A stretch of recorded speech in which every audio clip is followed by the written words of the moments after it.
Hello everyone. So today we are going to discuss about 7 June questions. ये मैंने सब insight अपनी website से लिए हैं. Before going forward, let's have a review of something that we have studied. Far dance Rajasthan से है. कालबेलिया जो फार पेंटिंग राजस्थान से है. कालबेलिया डांस कहाँ से है? वो भी राजस्थान से. कालबेलिया कम्युनिटी परफॉर्म करती है. ठीक है, ये हल्का सा ओवरव्यू था. इसके अलावा जो बार बार हिल्स हैं पटना बिहार में, वहाँ पे नागार्जुना हिल्स भी हैं. नागार्जुना हिल्स में 3 केव हैं, बारबर हिल्स में 4 केव हैं, विक्रम शिला हो गई, आई थिंक लोमशिशी केव हो गई, सुदामा केव्स हो गई, ये करण चचो कुछ था इसका नाम, मैं भूल जाती हूँ, ये 2 नाम याद नहीं रहते. एक तो मुझे विक्रम वाला और ये करण चोबो इसमें ये वाला. इसके अलावा उसमें हम क्या डिस्कस कर रहे थे कि जो हमने चंद्रगुप्त के बारे में डिस्कस किया, उसके बाद बिम्बिसार के बारे में डिस्कस किया, फिर उसके बाद जो अशोका थे, चाणक्य थे, मैक्स की बुक इंडिका थी, चाणक्य की अर्थशास्त्र थी, नंदा डायनेस्टी के बाद मौर्यन एम्पायर जो आया था, लोमश ऋषि के, सुदामा के, विश्वकर्मा के और करण चौपाल के, ये सारी केव्स थी वहाँ पे. इसके अलावा जो इससे प्रेरित होकर जो महाराष्ट्र में वो बने हुए हैं बुद्धिज्म के लिए, विहारा और चौथा में डिफरेंस क्या था ये भी बता देगा. बट चेता पूजा के लिए थे, विहारा जस्ट रिजाइडिंग प्लेस थे. हो गया. जैन किस पे बिलीव करते हैं? यूनिवर्सल सोल पे बिलीव करते हैं. आजीविका कौन सी फिलोसफी फॉलो करते हैं? फुली एब्सोल्यूट डिटरमिनिज्म की फॉलो करते हैं. There is no free will. Bimbisara ने आजीविका को पैट्रोनाइज किया. अशोका ने उसको बुद्धिज्म को. थर्ड बुद्धिस्ट काउंसिल भी वहीं पे हुई थी. कलिंगा वार हुआ था. थर्ड बुद्धिस्ट काउंसिल 250 बीसी में, कलिंगा वार 261 बीसी में, 108 बीसी तक मौर्यन एम्पायर रन हुआ था. और उसके अलावा हमने क्या देखा था? यूनिवर्सल सोल पे बिलीव करते हैं. इसके अलावा हमने और कोई देखा था नहीं. अच्छा याद रखिए, ध्रुपद तो था एक हिंदुस्तानी म्यूजिक की फॉर्म है जिसमें प्योरेस्ट फॉर्म ऑफ रागा पे थोड़ा कंसंट्रेट किया गया है. रावण हथा वोयलिन की तरह एक इंस्ट्रूमेंट होता है, ये भी थोड़ा ध्यान रखें. इसके अलावा इंडस वैली से कौन कौन से वो मिले हैं? इंडस वैली से मिला है ये म्यूजिकल इंस्ट्रूमेंट. जहाँ तक वो है. इसके अलावा हमने और क्या क्या देखा था? देखा तो यही सब था कि एनिशियंट से ही था जितना भी था. याद नहीं आ रहा मुझको. ये जितना क्या था, चोला पीरियड कितना बड़ा पीरियड था उसके बारे में देख, मतलब सॉरी कितना बड़ा एम्पायर था उसके बारे में देखा था. यहाँ पे चोला फैले हुए थे इतने सारे में. ओके. अगिलो इंस्क्रिप्शन की बात जब हम कर रहे थे ना, तो देखो जैसे ये है चालुक्यास थे, सॉरी ये पलवास थे, ये चालुक्यास थे, ये हर्षास थे. इन दोनों के बीच जो युद्ध हुआ था, इन्होंने इनको हराया था. इन्होंने जो चालुक्यास ने जो कैपिटल चेंज की थी वो सब कहाँ है? हिलो इंस्क्रिप्शन में मेंशन है. संस्कृत लैंग्वेज में है, कन्नड़ स्क्रिप्ट में है, और ये इंस्क्रिप्शन कहाँ है? कर्नाटका में है. ये थोड़ा हमने देखा था. इसके अलावा और हमें इसके अलावा जैसे हमने ये देखा था कि यहाँ पे पांड्यास थे, चोलास थे, चेरास थे, ऊपर राष्ट्रकूटास थे, गुजहारा प्रतिहारास थे, यहाँ पे पल्लास थे, पालास सॉरी पलास कह रही हूँ, बारास थे. तो इस तरह की हमने ये थोड़ी सी हल्की फुल्की मैपिंग भी कर ली थी. आज के क्वेश्चन पे ध्यान दीजिए. Let's move the question. Consider following statement. देखो मैं कुछ भी नहीं पढ़ के आती ताकि मेरा एक भी ठीक ना हो. वैसे मुझे वैसे भी ठीक नहीं होंगी, पढ़ के भी आऊंगी तो. Consider the following statement regarding the landfall of a cyclone. A tropical cyclone is said to have made a landfall only when the center of the storm or its eyes come on shore. The duration of the landfall depends on the span. जो landfall होगा उसका जो duration होगा span on the wind and the size of the storm system. Landfall are often the most devastating moment of cyclone. How many of the above statements are correct? Actually, I'm out. मुझे नहीं आता. आपको आता है तो please mention in the comment box. Right answer. Question number 2. The Organization of Economic Cooperation and Development is a grouping of high-income democratic countries. Okay. Gulf Cooperation Council countries is a grouping of 8 Arab nations located around the Arabian Gulf. At present, more than 50% of India's remittances are from the high-tech Indian migrants in the US, UK, Singapore. How many of the above statements are correct? देखिए एक बार थोड़ी सी हल्की सी चीज़ मैं आपको बता दूं. Organisation of economic cooperation and development की तो मैंने कोई ट्रिक याद नहीं की हुई है, लेकिन एक ट्रिक है जीसीसी की, गल्फ कोऑपरेशन काउंसिल. उसमें हम क्या याद करते हैं? उसकी मेंबर स्टेट का पता लगाना ताकि मेंबर स्टेट हमें याद रखे. तो उसके लिए एक ट्रिक है. यूएस में क्यों बीफ ओके है, सॉरी यूएस में एक मिनट रुकिए। ओके या मैं क्यों बीफ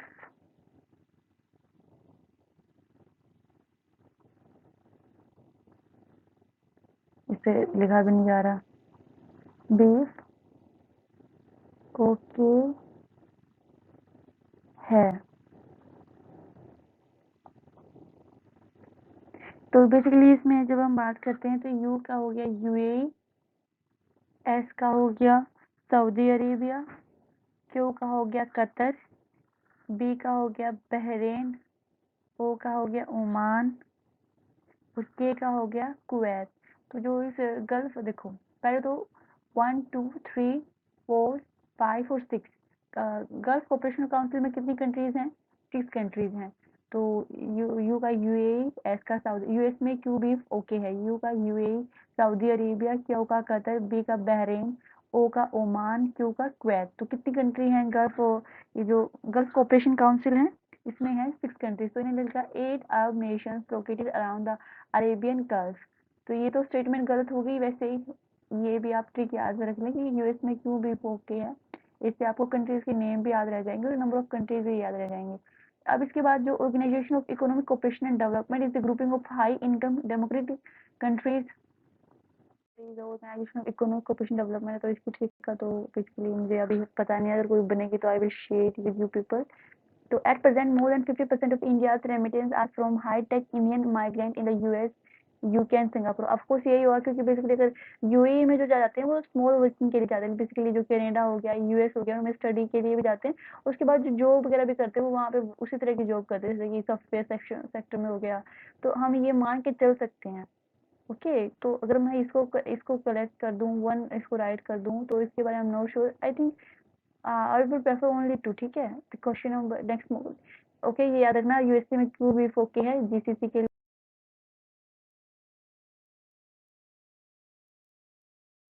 तो द थर्ड क्वेश्चन वाज कि जो इब्रोस रिवर है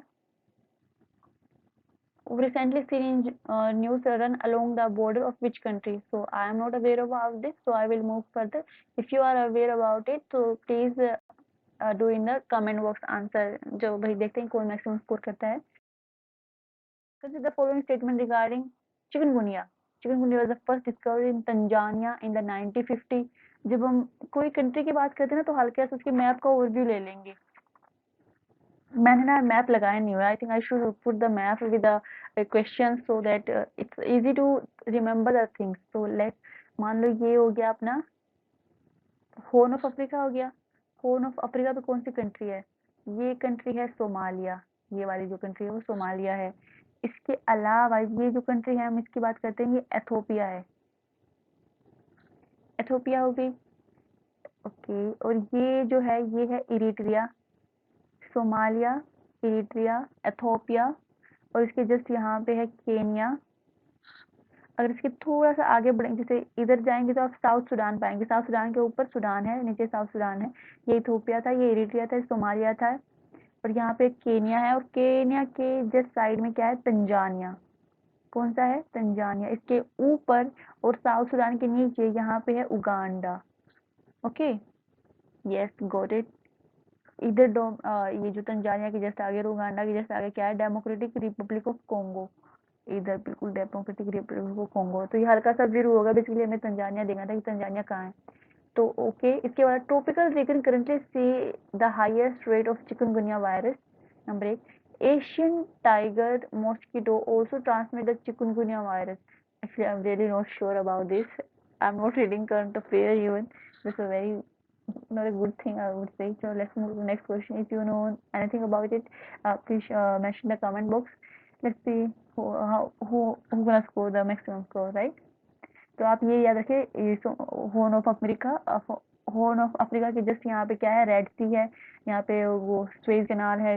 इसके अलावा इधर गल्फ ऑफ आदेन है। तो यहाँ पे है रेड सी, गल्फ ऑफ आदेन, ये सोमालिया, इरिट्रिया, इथोपिया, जिस केनिया, इधर केनिया की जिस नीचे था तंजानिया, ऊपर था Uganda, south Sudan, democratic Republic को हल्का सा ओवरव्यू हो गया है। इधर इंडियन ओशन है, याद रखेंगे। Red Sea, Gulf of Suez Canal, इधर है वो कौन सा था हमारा? Gulf of Aden. Which of the following is the longest serving paramilitary force in India? Anyone? Central Reserve Police Force, Border Security Force, Indo-Tibetan Border Force, Assam Rifle. इसलिए I am really not sure. Central जो CRPF का जो होता है उसका भी काफी लंबा पीरियड होता है जहाँ तक मुझे याद है। Border security force might not, may be not. Tibetan border force and Assam rifle. पता नहीं मुझे क्यों लग रहा है ये होगा फर्स्ट वाला। Let's see. मेरी हमेशा गेसिंग गलत होती है बट लेट्स सी, क्या पता इस बार तुक्का लगे। Answer of the first question is here. Consider the following statement regarding the landfall of cyclone. ये हमने देखा था, इन्होंने कहा था जो इन्होंने ओनली टू, पहली बात तो ये फर्स्ट ऑप्शन था the tropical cyclone is said to have made a landfall only when the centre of the storm और its eye comes on shore. Number 1। Number 2, the duration of the landfall depend on the speed of the wind and the size of the storm system. Number 2, and landfall are often the most devastating moment of cyclone. Here is the discuss कर रहे थे हम, cyclone के बारे में discuss कर रहे थे, लेकिन थोड़ा सा चीजों का ओवरव्यू ले लेते। लाइक ये हमारी अर्थ है जो स्फीयर है, मिडल में ये थोड़ा वाइड होती है और पूरे रीजन में थोड़ी वो होती है। इक्वेटर है, ओके, इक्वेटर है, ओके। तो ये इसके अपने एक्सिस पे रोटेट करती है, रोटेशन की एक स्पीड होती है और वेस्ट टू ईस्ट रोटेट करती है। इसी वजह से हमें राइज होते हुए स्टार राइज इससे दिखाई देते हैं और सेट कौन सी दिशा में होते हैं, वेस्ट में दिखाई देते हैं। Because of the rotation of earth from the west to east direction, there is an invisible force produced. This is what the force which called the Coriolis force, right? Suppose like ये equator है, यहाँ से क्या होता है, यहाँ पे सन की डायरेक्ट रेजेस आती हैं और जिसकी वजह से यहाँ का टेम्परेचर क्या हो जाता है, काफी ज्यादा हो जाता है। टेम्परेचर ज्यादा होगा तो एयर क्या करेगी, राइज करती है, यहाँ से एयर क्या कर जाती है, राइज कर जाती है। इसके अलावा एक after travelling up to a period a little distance they become cold, the air become cold and they descend। जब ये डिसेंड करती है यहाँ पे, तो यहाँ पे कौन सा सिस्टम क्रिएट होता है, यहाँ पे हाई प्रेशर सिस्टम क्रिएट होता है। और हमेशा एयर कैसे फ्लो करती है, high pressure to low pressure. तो ये कैसे करेंगे, ऐसे फ्लो करेंगे इधर से इधर तक। बट ये ऐसे फ्लो नहीं करती है, बेसिकली ये इधर की तरफ डिफ्लेक्ट हो जाती है और ये रेज इधर की तरफ डिफ्लेक्ट हो जाती है। क्यों, ऐसा किसी इस ये होता है क्यूरियोलिसिस फोर्स की वजह से, the deflection of the wind because of the Coriolis force, right. जो एक करंट यहाँ पे इधर राइज किया, यहाँ पे डिसेंड किया और ये यहाँ पे जो विंड क्रिएट हुई, इनका डिफ्लेक्शन हुआ, किसकी वजह से हुआ, क्यूरियोलिसिस फोर्स की वजह से हुआ। इसी तरह हम देखो, पहली बात तो ये कि इक्वेटर पे कोई क्यूरियोलिसिस फोर्स नहीं होती है, इसलिए इक्वेटर पे साइक्लोन प्रोड्यूस नहीं होते। पहली बात, साइक्लोन प्रोड्यूस होने के लिए दो रिक्वायरमेंट क्या होना जरूरी है। नंबर 1, टेम्परेचर 26.5 डिग्री से ज्यादा हो और एक वाटर बॉडी हो, क्योंकि वाटर बॉडी भी एक रिक्वायर्ड है। मान लो ये वाटर बॉडी है, सन की रेजेज आ रही हैं और ये यहाँ का टेम्परेचर ज्यादा है और ये यहाँ पे हीटअप हो गया। जब हीटअप होंगी तो क्या करेगी, एयर राइज कर जाएंगी, एयर राइज कर गई। अब यहाँ पे जो वैक्यूम क्रिएट हो गया, तो मान लो आसपास का एरिया जो हाई प्रेशर एरिया है, वहां से एयर क्या करेंगे, high pressure to low pressure flow करेंगी। तो यहाँ से एयर आ रही है, यहाँ से एयर जा रही है और इन क्रियोलिसिस फोर्स की वजह से ये क्या कर देती है, ये मूव करना शुरू कर देती है। किसमें, नॉर्दर्न हेमिस्फेयर में एंटी क्लॉकवाइज डायरेक्शन में मूव करेंगे और साउदर्न हेमिस्फेयर में क्लॉकवाइज डायरेक्शन में मूव करती है। This is what we call the cyclone. Cyclone में बेसिकली क्या होती है, एक आई होती है, एक काम रीजन होता है, लो वार्म एरिया होता है। बेसिकली प्रेशर जो एटमॉस्फेरिक प्रेशर होता है वो लो होता है in comparison to other area. Next जो इसके जो होता है वो क्या होता है, आई वॉल होती है। बेसिकली ये काफी डेवास्टेटिंग एरिया होता है because of the pressure gradient. This यहाँ पे जो विंड की स्पीड भी होती है वो भी काफी हाई होती है। This is what make it devastating, ये डेवास्टेटिंग एरिया होता है। इन्होंने लैंडफॉल की बात की है, ये वो चीज तो नॉर्मली, ये तो नॉर्मल आपने जान लिया, बाकी तो ऐसा कुछ है नहीं। इन्होंने लैंडफॉल की बात की। लैंडफॉल बेसिकली क्या होता है कि जब एक वाटर बॉडी से निकलकर जब साइक्लोन लैंड पे आता है उसी को लैंडफॉल कहते हैं। इन्होंने यहाँ पे लिखा भी हुआ है कि tropical cyclone said to have made landfall when the center of the storm or its eye moves over the coast, right। इसके बारे में लिखा गया है। इसके बारे में इन्होंने एक्चुअली ये भी लिखा है कि लैंड देखो, cyclone lose their intensity once they move over the land because of the sharp reduction of the motion। Intensity तो मूव होगी बिकॉज जब वो अर्थ धरती पे आते हैं ना वाटर बॉडी से, तो क्या हो जाता है वो मतलब उनका एंड होना स्टार्ट हो जाता है, क्योंकि अब मोइस्चर कंटेंट है नहीं और मोइस्चर कंटेंट तो रिक्वायर्ड है ही साइक्लोन के लिए। And this increase the surface friction. तो इस वजह से जो लैंडफॉल है वो भी क्या हो सकता है, डेवास्टेटिंग हो सकता है। तो ये जनरल ओवरव्यू था इसके बारे में, बाकी तो इसमें कुछ और नहीं था। हमने साइक्लोन के बारे में देख लिया, कोरियोलिस फोर्स के बारे में देख लिया, अर्थ के बारे में थोड़ा सा देख लिया है। पोलर वर्टेक्स याद रखिए, persistent साइक्लोन होते हैं पोलर रीजन पे, वो बेसिकली एक तरह के साइक्लोन ही होते हैं, उनमें भी कोरियोलिस फोर्स की जरूरत होती है। चलिए थोड़ा सा नेक्स्ट क्वेश्चन इज ये, देखो ये तो हमने बोला था, ये गलत है, क्योंकि हमने बोला था कि 6 कंट्रीज है गल्फ ऑफ जो कोऑपरेशन काउंसिल है, वो हमने किस हिसाब से देखा था कि यूएसए में क्यों बीफ,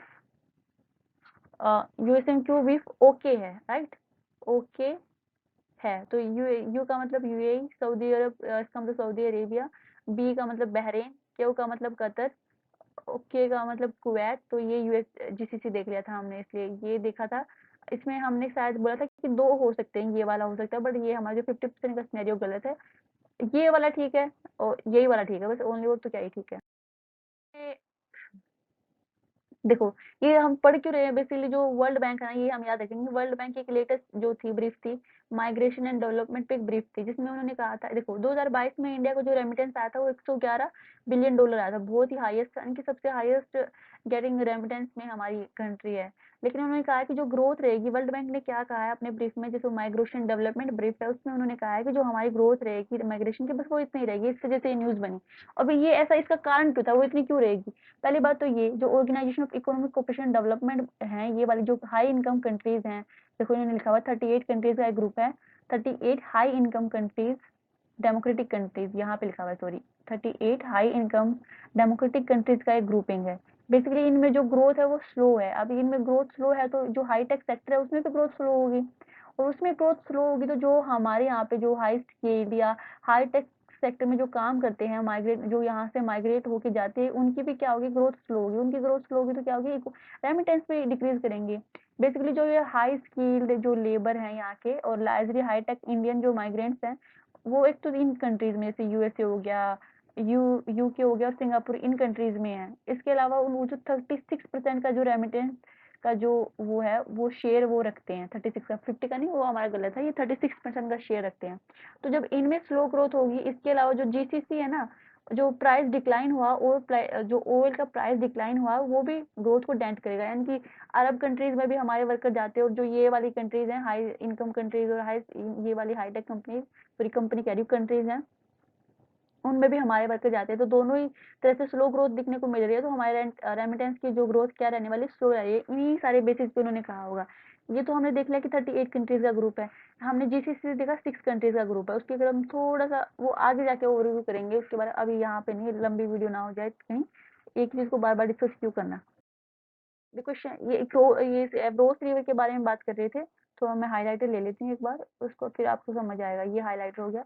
और ये जो रिवर है ना, ये वाले इनके जो बॉर्डर एरिया पे, टर्की, बुल्गारिया और ग्रीस के बॉर्डर एरिया पे है। वैसे मैंने ये वीडियो पहले भी रिकॉर्ड की थी, फिर उसमें साउंड मिस हो गई, तो अब मैं जल्दी जल्दी रिकॉर्ड कर रही हूँ, क्योंकि इतनी स्ट्रेंथ बची नहीं है मेरे अंदर कि मैं इतना लंबा बोल सकूँ। मैंने ये 2 बार ऑलरेडी रिकॉर्ड कर ली थी, लेकिन फिर कुछ साउंड का वो हो गया, आधी वीडियो में साउंड नहीं आ रही थी, तो फिर मैंने दोबारा रिकॉर्ड की। दोबारा देखा तो फिर से साउंड नहीं आ रही थी, तो अब मैं तीसरी बार रिकॉर्ड कर रही हूँ उसको। आई एम जस्ट, मैं बहुत इरिटेट हो गई उसको रिकॉर्ड कर करके। तो ये हमने देख लिया, ये बुल्गारिया है, ये ग्रीस है, ये टर्की है। ओके, तो इसमें तो आई थिंक समझाने वाला तो कुछ है नहीं, नॉर्मल सी बातें हैं। Let's move to next. Okay, ये इसमें ना all स्टेटमेंट आर करेक्ट। पहली बात क्या, जो तंजानिया है, 1951 में क्या है, चिकनगुनिया यहाँ पे इंट्रोड्यूस हुआ था। ट्रॉपिकल रीजन में इसका रेट हाई देखने को मिल रही है। ये भी बिल्कुल वैसे ही, इसमें कुछ भी ऐसा नया नहीं जो बताने का, बिल्कुल यही है मेन चीज। जो इसको ये थोड़ा सा इंटरेस्टिंग है कि जो ये मस्कीटो है ना, जो चिकनगुनिया को ट्रांसमिट कर रहा है, चिकनगुनिया वायरस को, इसको एशियन टाइगर मस्कीटो है, नाम याद रखना, एशियन टाइगर मस्कीटो। नाम ही देख लो आप, एशियन टाइगर है। चिकनगुनिया, जीका, डेंगू, हर तरह के वायरस को ट्रांसमिट करता है, ये मामूली बात नहीं है। तो हमने देख लिया। वैसे अगर आप बात करें, मैं तो आगे डिस्कस कर लेंगे उसको सारे में यहाँ। असम राइफल के बारे में इन्होंने बताया, सबसे ओल्डेस्ट है, 1835 में बनाई गई थी। किस लिए, जो टी गार्डन उनको प्रोटेक्ट करने के लिए, अपने फर्टाइल प्लेन को प्रोटेक्ट करने के लिए, किसके, जो असम की ट्राइबल थे, अनरूली ट्राइबल, उनके लिए। सेनेटल ऑफ नॉर्थ ईस्ट भी बोला जाता है, और फ्रेंड ऑफ जो हीली पीपल है उनको भी बोला जाता है। ओल्डेस्ट पैरामिलिट्री फोर्स है। रिवीजन की बात आ गई, तो रिवीजन की बात हम ये देखो, सबसे पहले साइक्लोन के बारे में देखा। देखो मैं साइक्लोन सच में दोबारा, मैं ऑलरेडी 3 बार ये वीडियो बना चुकी हूँ, तो मैं साइक्लोन को, मन तो है नहीं मैं साइक्लोन को एक्सप्लेन करूँ। आई कामरीगन होता है, एटमोस्फेरिक प्रेशर लो होता है, वार्म टेम्परेचर होता है। आई के आगे आई बोल, डेवास्टेटिंग एरिया होता है। अर्थ रोटेट करती है from west to east direction, right. इसी जो रोटेशन की वजह से कोरियोलिस फोर्स प्रोड्यूस होती है, कोरियोलिस फोर्स की वजह से नॉर्दर्न में एंटी क्लॉकवाइज साइक्लोन मूव करते हैं, साउदर्न में क्लॉकवाइज साउथर्न रोटेट करते हैं, पहली बात। पोलर वर्टेक्स की बात हमें याद है, पोलर वर्टेक्स बेसिकली साइक्लोन होते हैं, persistent साइक्लोन और पोलर रीजन, ये हमने देख लिया था। ओके, इसके अलावा हमने क्या देखा था कि साइक्लोन के लिए कंडीशन है कि भाई टेम्परेचर उस पर्टिकुलर एरिया का हाई होना चाहिए, मॉइस्चर बॉडी होनी चाहिए। जब वो उसको वाटर बॉडी को छोड़ के लैंड पे आते हैं तो उसको लैंडफॉल बोलते हैं। इंटेंसिटी उनकी रिड्यूस हो रही होती है, फ्रिक्शन इंक्रीज हो जाता है, इसलिए लैंडफॉल को भी हम डेवास्टेटिंग बोल सकते हैं। इसके और हमने क्या देखा था, ये लो प्रेशर एरिया बनाते हैं, एयर राइज करती है, टेम्परेचर इंक्रीज करता है, ये राइज कर देती है, लो प्रेशर एरिया क्रिएट होता है। इधर हाई प्रेशर एरिया है, हाई प्रेशर एरिया से लो प्रेशर एरिया में विंड फ्लो करती है, क्यूमुलेसिव फोर्स की वजह से रोटेशन सेटअप हो जाती है, anti clockwise in the northern hemisphere, clockwise in the southern hemisphere. This is what we have discuss already.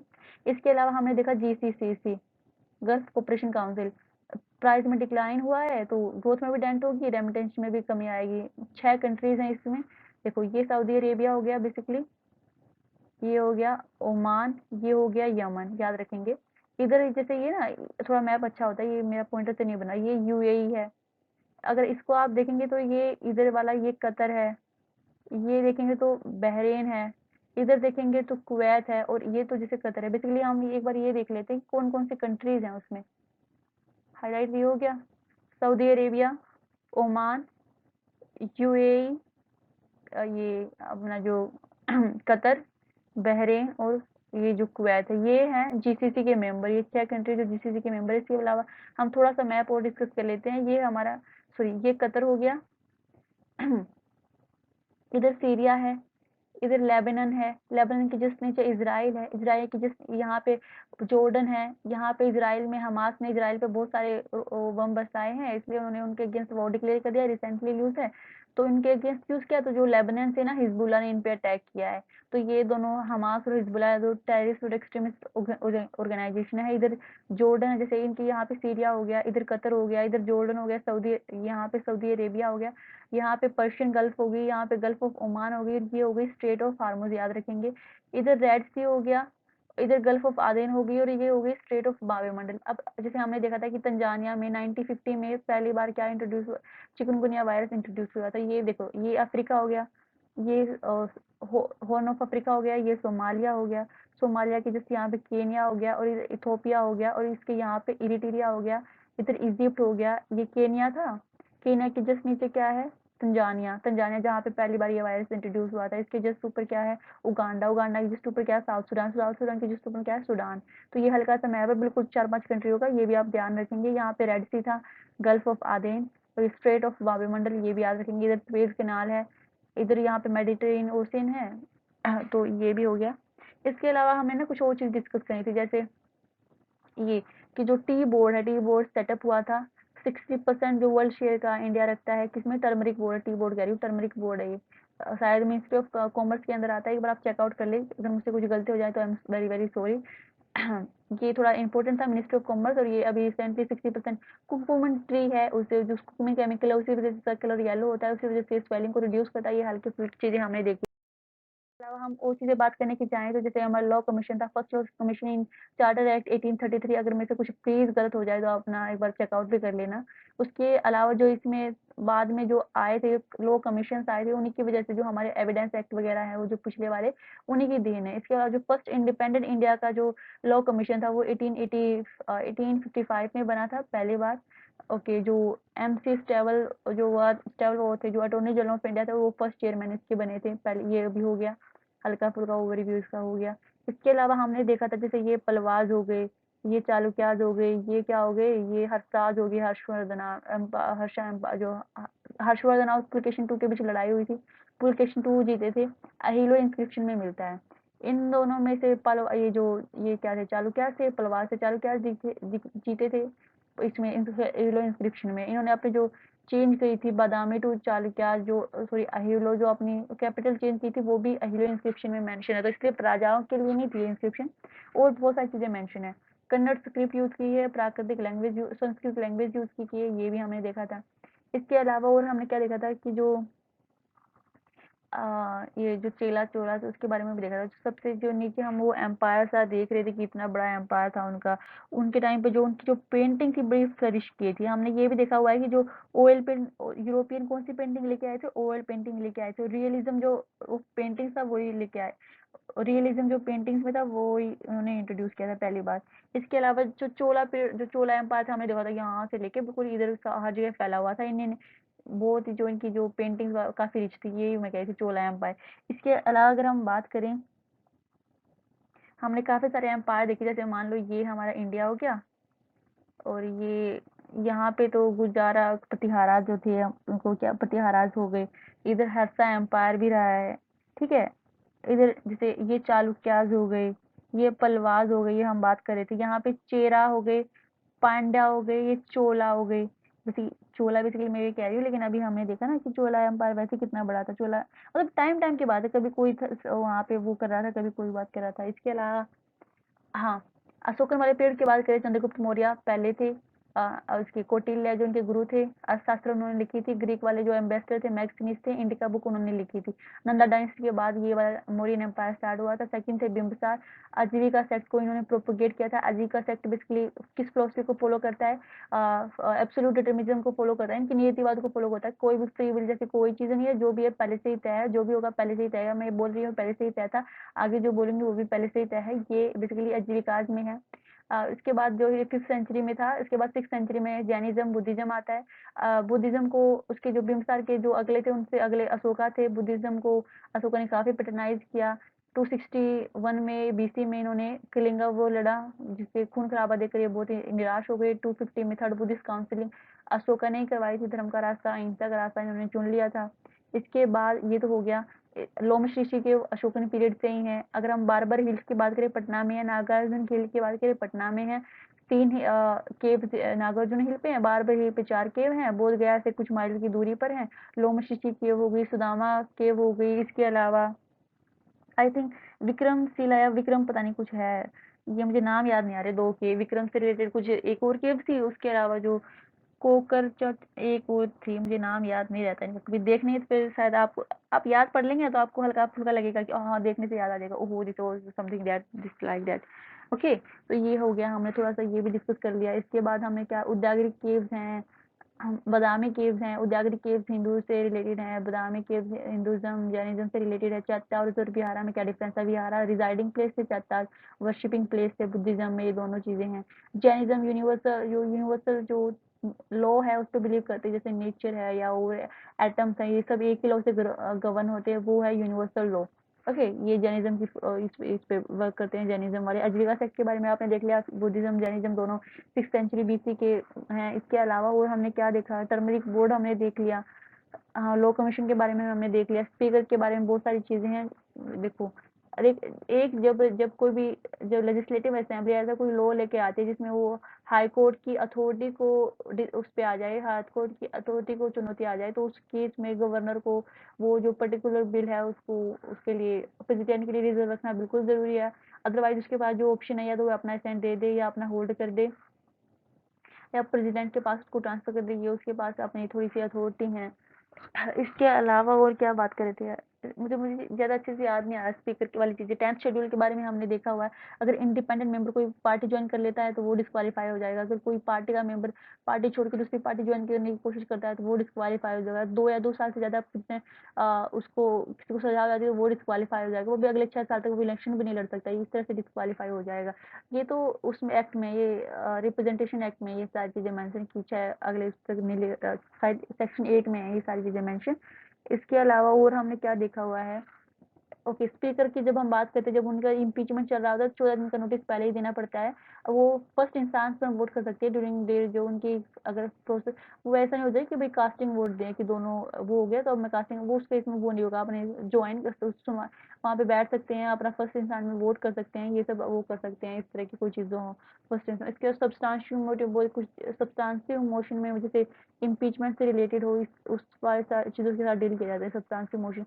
Estimate committee के बारे में देखा हुआ देखा हुआ है हमने, पोस्टमार्टम कमेटी होती है, कैग का कोई सपोर्ट नहीं होता है, और बाद में जो भी बजट पास वगैरह हो जाता है उसके बाद उसको ओवरव्यू करती है। एक साल में कुछ डिपार्टमेंट, कुछ मिनिस्ट्री को ओवरव्यू कर पाती है, काफ़ी सालों का वक्त चाहिए इसको बहुत सारी चीज़ों को ओवरव्यू करने के लिए, पहली बात। इसके अलावा इसके मेंबर कौन सी मेंबर के उतने वो होते हैं वो हमने अभी देखा नहीं हुआ, अगर आगे कुछ आया तो हमने बेसिकली ये ओवरव्यू लिया है एस्टिमेट कमेटी का। कमेटी और जो कमीशन में बेसिकली डिफरेंस ये है कि कमीशन जो होते हैं वो स्टैचुटरी बेसिस पे होती है, गवर्नमेंट को बनाती है, जैसे इलेक्शन कमीशन हो गया, यूनिवर्सिटी ग्रांट कमीशन हो गया। कमेटी एक पर्टिकुलर पर्पज के लिए, टेम्परेरी पीरियड के लिए या परमानेंट भी हो सकती है, उनको उस पर्टिकुलर पर्पज के लिए वो किया जाता है। उनके लिए कोई ऐसा नहीं है कि स्टैचुटरी लॉ होना, जैसे एस्टिमेट कमेटी के लिए ऐसा कुछ थोड़ी है कि उनके स्टैचुटरी बेसिस होने चाहिए कि एक लॉ बनाओ फिर उसे एक इस्टेब्लिश करो, वो चीज़ें नो। इसको इसके अलावा बोर्ड एक हायर अथॉरिटी होती है, जैसे कि बीसीसीआई का जो बोर्ड है। इसके अलावा जो हमारा स्टेट इलेक्ट्रिसिटी बोर्ड है, एक काफ़ी जो देखो ओनर किसी कंपनी का, मैनेजर ये दूसरी चीज़ें होती है, जो उसका बोर्ड होता है जो उसका वर्किंग को देखेगा, कंट्रोल को देखेगा, वो बोर्ड एक हायर उसमें आता है बेसिकली। जब हम काउंसिल्स की बात करते हैं तो जैसे हमारी काउंसिल, म्यूनसिपल काउंसिल हो गई, ये इस तरह की वो आती हैं, ये सारी चीज़ें हमने देखी हुई हैं। इसके अलावा जैसे अगर मुझे कुछ और याद आता तो शायद मैं अभी डिस्कस कर लेती, शायद मुझे अभी याद आ नहीं रही हैं चीज़ें। काफ़ी सारी चीज़ें तो ऑलरेडी डिस्कस हो गई हैं। साइक्लोन को टाइफून और हरिकेन भी बोला जाता है, ये भी आप देख लें एक बार। कोरल्स के बारे में तो हमने काफ़ी सारी वीडियो में ऑलरेडी डिस्कस कर चुके हैं, कोरल कितने तरह के होते हैं और किस किस तरह की जूज एंथली कोल्ड कोरल्स में नहीं होती, please remember this people, okay. इसके अलावा बायो रेमिडिफिकेशन के बारे में हमने देखा हुआ है कि एल्गी आर्च या ये जो भी बैक्टीरिया वगैरह होती है बायो रेमिडिफिकेशन में हेल्प करते हैं थोड़ी बहुत। और कुछ आई थिंक वो जो काल बेलिया डांस है ना, वो यूनेस्को की इंटेंजिबल रिप्रेजेंटेटिव वाली साइट में भी है, ये भी आप याद रखना। फाड़ वहाँ की राजस्थान की बीकानेर की सही पेंटिंग है। चोला जो था वो काफ़ी जो थे, इन्होंने काफ़ी फ्लरिशिंग पेंटिंग थी, ऑयल पेंटिंग यूरोपियन लेके आए थे। जो दादा भाई नौरोजी थे, उनकी एक बुक थी जो ये जो थी जिसकी वजह से वो जो कमीशन सेटअप हुआ था, और जो इनकम ड्रेनिंग जो हो रही थी वहाँ पे, वो वेल भी कौन सी कमीशन थी वो। मैं आपको जैसे एक ओवरव्यू दिलाने की कोशिश करी हूँ ताकि आप काफ़ी सारी चीज़ें आपको याद रहें बस। Thank you for listening, thank you.